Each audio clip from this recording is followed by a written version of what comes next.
Welcome back to Mass Appeal. So we all know hosting a party, it's exciting, but it takes time, it takes effort. And it takes a lot of friends and family to make it happen. It does. But you have to make sure you have proper etiquette. That's true. And Karen Thomas, she's a certified etiquette expert with ctetiquette.com. And you have ideas to make our party stress-free, because around the holiday season, let's face it, our stress level's about here.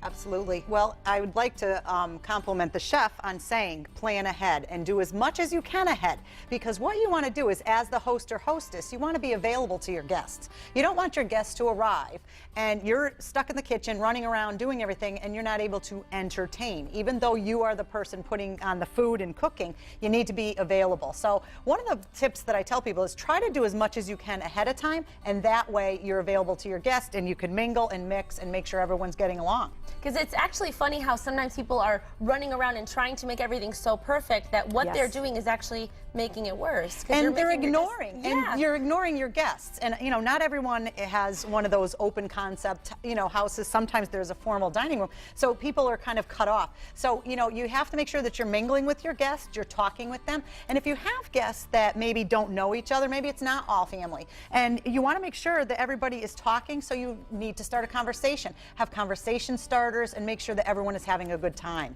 Let's talk introductions, because you're right. You know, a lot of people, especially as you age and family dynamics change, everyone comes to a Thanksgiving table, but they don't all know each other. What are ways to introduce people to each other? And then you talk conversation starters. Should we have a punch bowl of ideas? What do you think? That is a great thing. They have companies have those that come out now. I think they're called table topics, is one where you can open it up and you put them in, and they're just conversation starters. Like, you know, if you were stranded on an island, what would you do? Or, you know, what's your favorite color and why? And, you know, just different things to get people going, and it puts people at ease, and it makes the conversation start flowing. You know, it's nice to introduce everybody, maybe go around the table, you know, and say, hi, my name is so-and-so, and I know the host I work with him, or I know the host from, you know, swimming or whatever. And that way it kind of makes it a little bit more comfortable for everyone. Yeah, and then it kind of kicks off the whole event or the whole experience. Right, and then everyone opens up, and then they feel comfortable and they start talking, and then, you know what?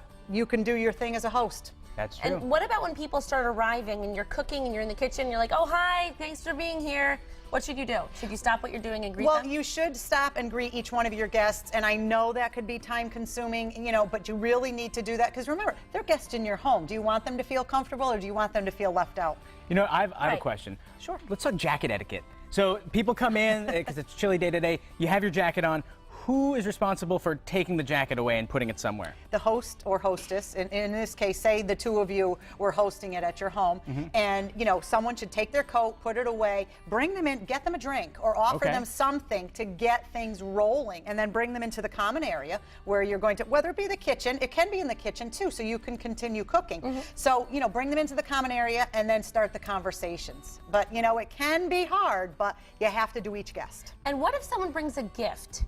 What do you do as a hostess? I like that. You should accept all gifts graciously, first of all. You do not, etiquette states you do not have to use each gift. So in other words, say you brought wine and you brought flowers. Well, I would perhaps put the flowers in a vase and display them proudly. But you don't have to open the bottle. But you don't have to open the bottle for that specific occasion. However, if Aunt Edna brings her dish and you have this elegant meal planned and it really doesn't go with it, you know what, you're kind of obligated via etiquette to serve it. You're eating Aunt Edna's yams no matter what. Yes, and you know, it's unfortunate, but you're gracious because you're a gracious host. And that's what the spirit of the season's all about too. Absolutely. All right, well, I'm not hosting this year, but when I do, I know how to do it right. That's so thanks so much, Karen. We'll have more with you in just a bit. Thank you. Thank you.